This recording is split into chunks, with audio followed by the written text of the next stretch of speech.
Sziasztok! Ebben a mai videóban megtanítunk titeket előre szaltózni. Kezdjük is el! Az első lépés az előre bukfenc, guggolásból. Így beállsz, csinálsz egy ilyet, és így. A második lépés az ugyanolyan, mint az előre bukfenc, csak nem bukfencelünk, hanem bukfencben kicsit ugrálsz, és így levegőbe egyet bukfencezel. Igen, hogy ne érjen le a fejed. A harmadik lépés az egy kicsit ugye nehezebb lesz. Az lenne, hogy így elkezdesz így ugrálni, kicsit így rugózol, és így kézről így átfordulsz, és akár így lehet először így megtámaszt úgy magad, hogy az előbb csináltam.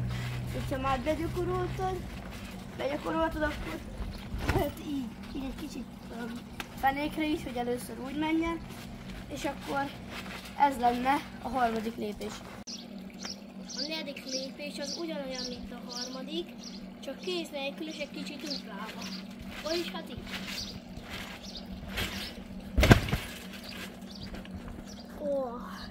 Elérkeztünk az ötödik lépéshez, egyben az utolsóhoz, ami maga az előre szaltó lesz.